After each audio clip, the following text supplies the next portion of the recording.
एक स्वतंत्र गणतंत्र इस रूप में भारतवर्ष आगे बढ़ रहा है। भाइयों बहनों, 26 जनवरी केवल एक राष्ट्रीय पर्व ही नहीं है, बल्कि एक राष्ट्रीय अनुष्ठान है, एक राष्ट्रीय बहुत बड़ा गौरव का यह दिन है, जिसमें सैकड़ों हजारों लोगों ने अपने आहुति दी और आज भी अपना योगदान दे रहे हैं। 26 जनवरी 1950 को गणतंत्र बनने में लगभग 2.5 साल पहले हमने गुलामी की बेड़ियां काटकर स्वतंत्रता की हवा में सांस ली थी। इसलिए गणतंत्र दिवस से आजादी के आंदोलन की अनेकों यादें आज जुड़ी हुई हैं। इस अवसर पर मैं उन सब अमर शहीदों, स्वतंत्रता सेनानियों को नमन करता हूं, जिनके महान त्याग और बलिदानों से हमने ये आजादी और स्वराज्य का बहुमूल्य उपहार लिया। मैं उन सब सैनिकों के प्रति भी कृतज्ञता व्यक्त करता हूं, जो दिन रात हर मौसम और हर हालात में देश की सीमाओं की मुस्तैदी से सुरक्षा कर रहे हैं। मुझे बड़े गौरव का अनुभव हो रहा है कि मुझे यमुना के किनारे आज ये जो जगाधरी में ध्वजारोहण का अवसर मिला है, ये तीर्थराज कपाल मोचन की भूमि है, जहां स्नान सब कर पापों से मुक्ति मिल जाती है। यहाँ पर बर्तनों का और प्लाईवुड का बड़ा व्यवसाय है, विश्वविख्यात ये उद्योग है। एक छोटे गांव से वर्तमान नगर तक विकसित करने में यहाँ के नागरिकों ने कड़ी मेहनत की है। मैंने तो ये स्वयं अपनी आंखों से देखा है। एक लंबा काल इस नगरी में मेरा बीता है। मैं आप सबको इसके लिए बधाई देता हूं। आप सभी बधाई के पात्र हैं। भाइयों बहनों, हमारा भारतवर्ष रंग बिरंगे फूलों का मनोहर गुलदस्ता है। यहाँ 4 महीने में मौसम बदल जाते हैं, कोस कोस पर पानी बदल जाता है, हर 20 कोस पर वाणी बदल जाती है। हमारी वेशभूषा और खान पान, इसमें एक बहुत बड़ी विविधता है। विभिन्न धर्मों को मानने वाले लोग यहाँ रहते हैं। इन सब विविधताओं से भरे देश के लिए संविधान निर्माताओं ने बड़ी सूझबूझ से हमारा संविधान बनाया, जिसने देश को एक सूत्र में पिरो कर रखा है लगातार पिछले 75 वर्षों से, और अपने देश को इसी संविधान के अनुरूप चल करके आगे बढ़ा रहे हैं। हमारा संविधान लोकतंत्र का पावन ग्रंथ है। डॉक्टर राजेंद्र प्रसाद जी का नेतृत्व कौशल है, जिसमें डॉक्टर भीमराव जी अंबेडकर जी की दूरदर्शिता और यह संविधान लौह पुरुष सरदार वल्लभ भाई पटेल जी के दृढ़ निश्चय का भी प्रतीक है। हमारे संविधान में भारत की आत्मा बसती है। इसी की बदौलत हर देशवासियों को न्याय, समानता, स्वतंत्रता, विचारों की अभिव्यक्ति तथा उन्नति के समान अवसर ये मिल रहे हैं। 26 जनवरी 1950 के दिन देश की जनता ने संविधान को केवल स्वीकार ही नहीं किया, बल्कि इसको आत्मसात किया है। इसके अनुसार हम अपने आदर्श जीवन को जी रहे हैं। संविधान हमारा आदर्श भी है, आत्मा भी है और हमारी आस्था भी है। यह हमारे लिए एक गीता है, जीवन का सार है। इसकी हम श्रद्धा के साथ और इसके ऊपर हम अमल करते हैं। यह 26 जनवरी इसलिए भी विशेष है कि हम आजादी के अमृत काल जो इस वर्ष से शुरू हो रहा है, इस अमृत काल में ये जो 26 जनवरी आई है, 26 जनवरी इस रूम में भी महत्वपूर्ण है कि माननीय प्रधानमंत्री जी के नेतृत्व में 26 जनवरी की परेड गणतंत्र के इन 72 सालों के बाद राजपथ नहीं बल्कि कर्तव्य पथ पर और ये अब गुजर रही है।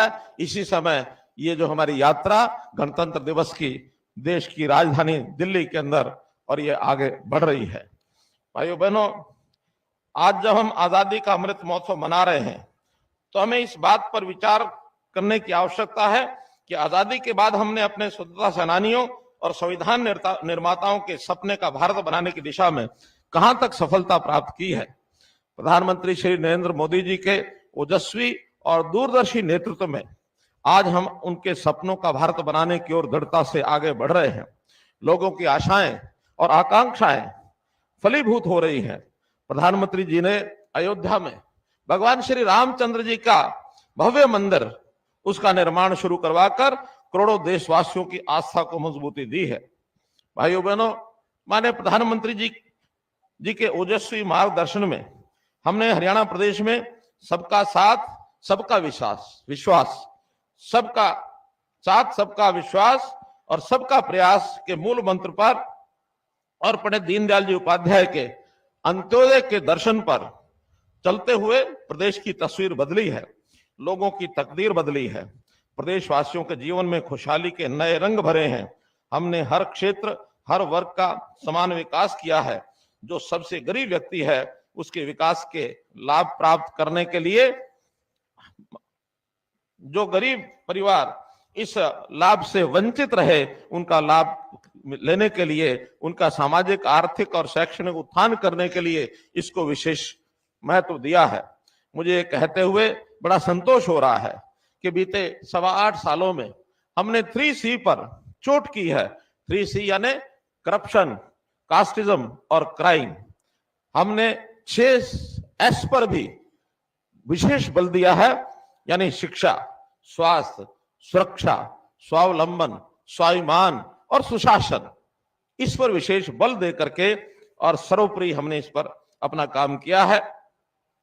गणतंत्र वास्तव में तभी इसको सच्चे मायनों में इसका पालन समझा जा सकता है जब हमारा तंत्र ऐसा हो जहां हर गण की आवाज सुनी जाए, तभी ये गणतंत्र है और उसकी आवाज पहुंचे भी सही।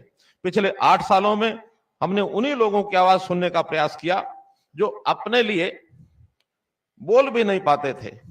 पारदर्शिता प्रक्रिया ला करके हमने पर्ची खर्ची का सिस्टम ये खत्म किया। ये युवाओं की आवाज थी, हमने सुनी। खेलों में मेडल लाने वाले खिलाड़ियों को रोजगार और खेल की तैयारियों के लिए पैसा पहले दिया, ये खिलाड़ियों की आवाज थी। किसानों को सीधे उनके खातों में पेमेंट दे दी, ये किसानों की आवाज थी। पेंशन घर बैठे बने, चक्कर न कटने पड़े, ये बुजुर्गों की आवाज थी। बीपीएल का राशन कार्ड बन जाए और जो सच में पात्र है ये उसी को मिले, ये उन गरीबों की आवाज थी। ट्रांसफर के लिए परेशान न होना पड़े, बल्कि एक सिस्टम के माध्यम से अपने आप ट्रांसफर हो, ये हमारे कर्मचारियों की आवाज थी।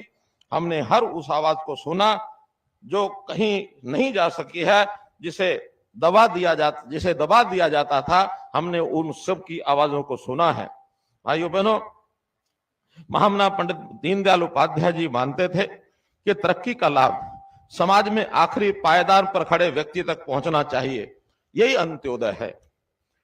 इसी दर्शन के अनुरूप वर्ष 2019 को हमने प्रदेश में सुशासन वर्ष के रूप में मनाया, 2020 को सुशासन संकल्प वर्ष के रूप में मनाया, 2021 को हमने सुशासन परिणाम वर्ष के रूप में इसको मनाया, 2022 में सुशासन उत्थान वर्ष के रूप में हमने मनाया, अंत्योदय उत्थान वर्ष के रूप में मनाया, और अब इस 2023 को हम अंत्योदय आरोग्य वर्ष के रूप में इसको मना रहे हैं, ताकि कोई भी गरीब आदमी स्वास्थ्य की चिंता उसको न रहे और उसका स्वास्थ्य ठीक रहे, कैसे वो निरोगी रहे। इस वर्ष का हमने महत्व इसके लिए किया है। सबसे पहले गरीब आदमी को घर बैठे सरकारी योजनाओं और सेवाओं का लाभ मिले, इसके लिए हमने परिवार पहचान पत्र इसकी योजना की, आईटी का बड़े पैमाने पर प्रयोग किया। सब लोगों को सरकार के पास आने की जरूरत नहीं, बल्कि सरकारी सब योजनाएं उसको घर बैठे प्राप्त हो, ये हमने प्रयत्न किया है। हमको पोर्टल की सरकार कहा जाता है, हमें गर्व है कि हम पोर्टल की सरकार हैं, क्योंकि पोर्टल के माध्यम से ही हमने समाज के हर वर्ग के लोगों को